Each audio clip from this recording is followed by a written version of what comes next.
Hello everyone, today I am here to talk about a book called The Mason Jar, and I was sent this by the author for a review, so that's what I'm going to be doing today. I very quickly fell in love with the book and the characters and things of this story. It was just written really beautifully, and that really helped me get attached to the characters quickly because of the writing style being so intriguing and poetic. So this is about two people called Finn and Savannah.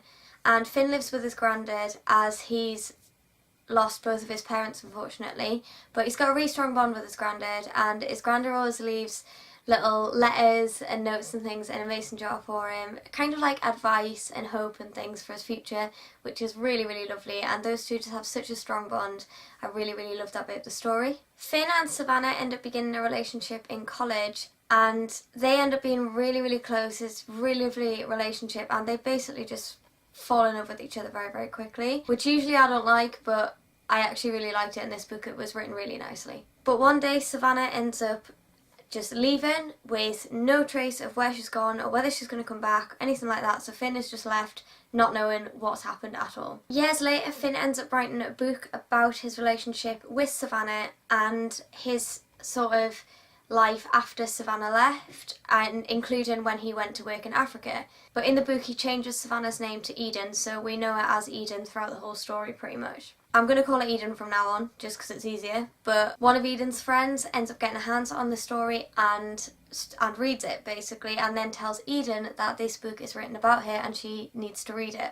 So naturally Eden is very curious about the whole situation, so she reads the book and we get to sort of read the book with it, which is really, really lovely, and sort of find out how Finn was during this time and how his emotions were towards Eden and towards his life in general, because things he thought he was going to do he then maybe didn't do and went off to do other things as well. But years later they end up meeting at a homecoming again, and obviously that bit is sort of what's happened, why did you leave, and we just find out everything that went on, and it is just really emotional but still really beautiful. It's really hard to describe, but I really, really enjoyed it. So yeah, this book just had a really warm atmosphere, a really warm feeling towards it, and it did make you feel a lot of different emotions throughout. And like I said earlier, the writing was absolutely beautiful. It gave off this really lovely romantic vibe, so if you like romantic stories, definitely recommend it. I got very attached to all of the characters very, very quickly. There wasn't a character in that story I didn't really get attached to. Somehow the author made me like every single story.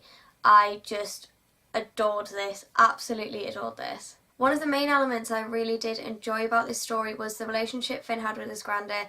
It was really, really strong, and you could really feel the bond between the two of them. So I did engage with those elements of the story very, very quickly. I would have liked to see that side of the story a lot more, however, because I did feel sometimes it was a little bit overlooked, and it was just, for me, one of the strongest bits of the story. I love that we got to read a lot about Finn's past and sort of what he was feeling and what he got up to when Eden left through his story himself, so that was really lovely. We got to know a lot about Finn very quickly, and that helped me get attached to him.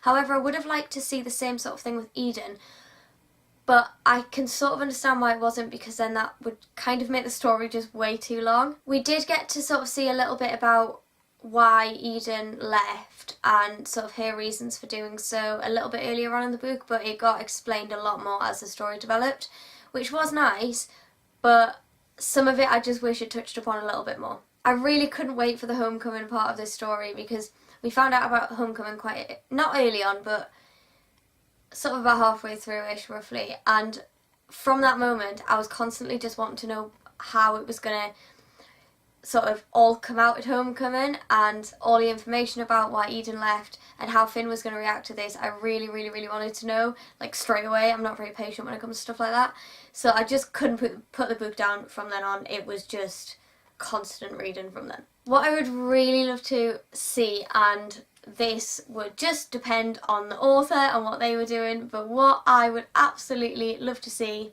would be a follow-on story of how these characters' lives have developed now, because I grew so attached to them. I just kind of want to carry on reading about them and sort of being within their lives, because I just absolutely loved all of them, and it would be really nice to see just how their lives developed after the events of this story.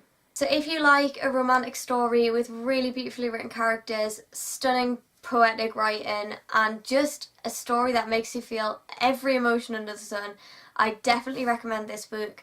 It would be perfect for you, I think. If not, then obviously, you know, some books aren't for everyone, that's absolutely fine. If you've already read this book, let me know what you think of it as well, because I'd absolutely love to know your thoughts and opinions. Obviously without spoilers, don't put any spoilers in the comments. I decided to give this book a 4 out of 5 stars because, as you sort of heard before, I absolutely fell in love with the story and the characters, but there was just a couple of things I wished was touched upon a little bit more and not so overlooked, so that's why it's 4 out of 5 stars, but I did really enjoy it and I would definitely recommend it. So that is it for this video. I hope you enjoyed it. If you have, don't forget to give it a thumbs up and subscribe. All of my social media links will be in the description below for you to go check out if you'd like to, and I will see you all in my next video very soon. Bye!